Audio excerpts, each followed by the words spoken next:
All right, we're here for the Week 7 press conference with defensive coordinator, inside linebackers coach Peter Sirmon, prior to Week 7's matchup at Utah. We'll go ahead and get questions started with Thomas Dunn from Wright for California.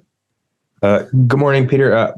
Justin was just in here. We were talking about getting opponents off schedule. How do you wrestle with the adjustments of adjusting your fronts, sending more people in on blitzes or in run support? And how do you feel like those adjustments will help you down the line? Yeah, I mean, a big part of, playing good defense is getting the good third downs, and getting the good third downs require, efficient first and second downs and trying to, put yourself in as many longer yardage situations as you can. And for us, as we talk about as defense, there's a little bit of a balancing act of what we want to do, what kind of coverages we want to put behind it, and, what type of movement or what type of pressures we want to install. So that's the kind of a week to week thing on who we're playing and what we feel our strengths are at the time. But I think big picture, anytime that you can get people off schedule and find some more negative yardage plays, that's going to be big, and that's something that we need to attempt to find some sacks and some negative yardage plays. Thank you. All right, we'll go to Jeff Ferrato from Cal Sports Report. That's sort of what I wanted to ask you about as well, Peter. But besides the pressure on the quarterback, whether it leads to a sack or not, besides that, what else would you say have been the biggest issues for your defense so far?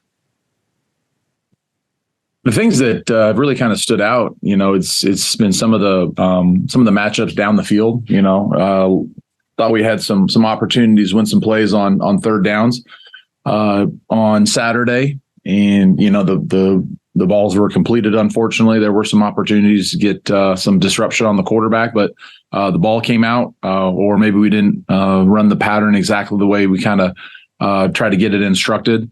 But those are the things that I think are some of the biggest things that we have to continue to address is the explosive pass plays.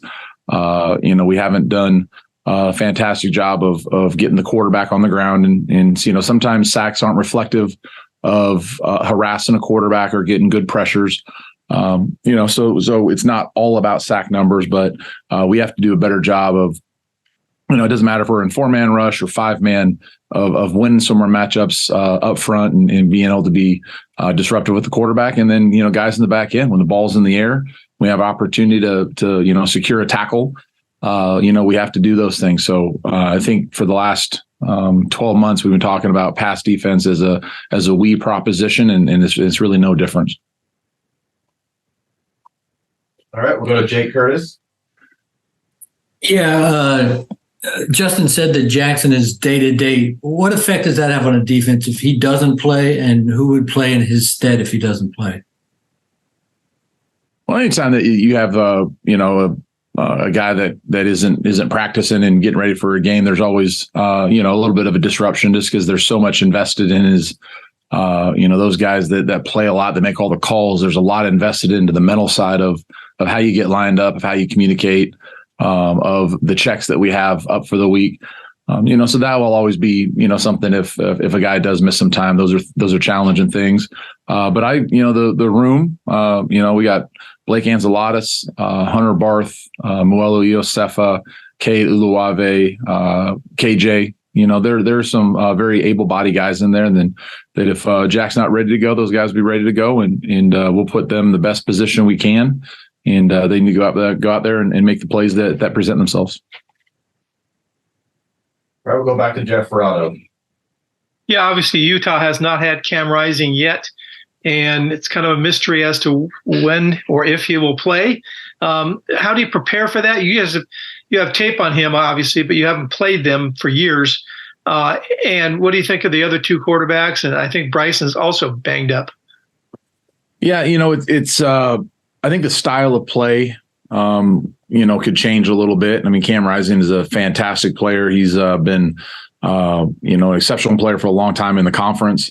And, it's hard, like you said, if without film on him and without any certainty, we're looking at their personnel, we're looking at formations, we're looking at, the things that they have consistently shown, which, like all offenses and all defenses, there's some things that you've invested time into and some things that your kids can do versus any spacings, any looks that have a lot of answers. So, we look at the totality of the offense of what they've done. Coach Ludwig has done a fantastic job there on offense, and so there's a long history of his background in the conference. And we did play him, I believe, in 19 out there. So there's some familiarity with it, and we'll get a good plan in place, and we'll have an idea of who we're going to play probably pregame, and then we'll adjust from there. Yeah, because obviously Rising has seen a lot. He's seen everything. I would imagine that you have maybe better opportunity to try to take advantage of a younger guy than him by doing some scheme things. Yeah, I mean, most likely, guys that don't have the same wealth of experience as another player, those guys do have some things that they continue to work on as they get experience. But the guys that have been playing, in his absence are gaining valuable experience. So, they're talented guys. They can throw the ball well. They move well. So we'll face whoever they put on the field, and then again we'll make some adjustments accordingly if it's not who we think it is. And injuries notwithstanding, do you anticipate any lineup changes on your defense? It's been a competitive week, so we'll continue to possibly see some more guys cycle through in an effort to find the guys that can make the plays at crucial times, and give guys some opportunities if the guys that are in those spots we feel there's more production on the field than we're getting. We'll explore every option to put the best product on the field. Obviously, the league is very, very good, and there's some great offenses. But how difficult has this been to swallow, giving up 50 points twice in 3 weeks? Could you even have imagined that? No, it's disappointing, Jeff. It's from where we've been in the defense of the style of defense we played for in the past. Those are extremely frustrating. It's frustrating. It's it makes you angry. It tests your the approach of getting the guys ready to play, how I call a game, how I practice, what we do in our scout periods, what we do in our walkthroughs, what we do in our film sessions. So it provides an opportunity to really evaluate the entire process. And what we're doing right now has a lot left to be desired. We're not putting a product on the field that I think is where we believe we can be. We're scoring some points, and for us not to be able to stop people is disappointing to say the least. Thank you. All right, we'll go to Steve Croner from the SF Chronicle. Yeah, Peter, I think you answered a lot of this question in your previous answer, but I'll see if I can follow up. Look, you personally and your team has had a lot of success on defense over the past 4 or 5 years. Obviously have not had a lot of success the past 2 or 3 weeks. How much does that cause you to self-reflect, so to speak? Are we doing things the right way? And how much of it is, we've got to stay the course. We're still doing things the right way. We just have to do them better. Steve, I think it's a little bit of both. I think as a football coach, you're in the self-reflection business. And if you don't have the opportunity or you don't have the wherewithal to reflect, I think that's probably a fatal flaw.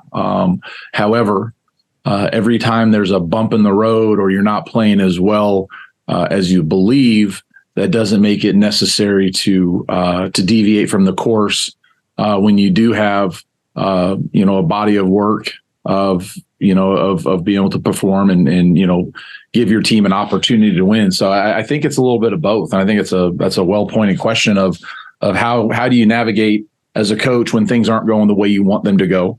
And as things don't go the way you want them to go, like every opportunity in life, people will provide you their answers. When things are going good, there's not a lot of people that offer suggestions. So, right now, giving up some points in the last 3 weeks, I'm a suggestion coach right now. So a lot of suggestions are coming across the desk, and I think all of them are merited. And I think you have to understand where they're coming from, who they're coming from, and sometimes they're great suggestions, and those are things that You have to, adapt, and you have to be able to kind of take the emotions and the pride of the product out and step back and say, okay, with this group of players that we have, with the style of offenses we're playing, you have to really step back and, almost a clinical approach to it, where emotions is so much of what we do on football. Emotion is so much what you do on the defensive side of the ball. It's toughness, it's effort, it's all these other intangibles, feelings, efforts, those types of things that you have to have that balancing act. And to deviate from a foundation in the middle of a year is probably something that I wouldn't recommend to any coach, because we have, in this style of system, Justin's been here for 7 years of foundation, and I've been here for 6 years of foundation. We have thousands and thousands and thousands and thousands of hours invested in these players, in this technique, and these schemes that I think we have to continue to press forward. We have to believe in what we're doing, and we need the young men to believe that the techniques they are capable of performing.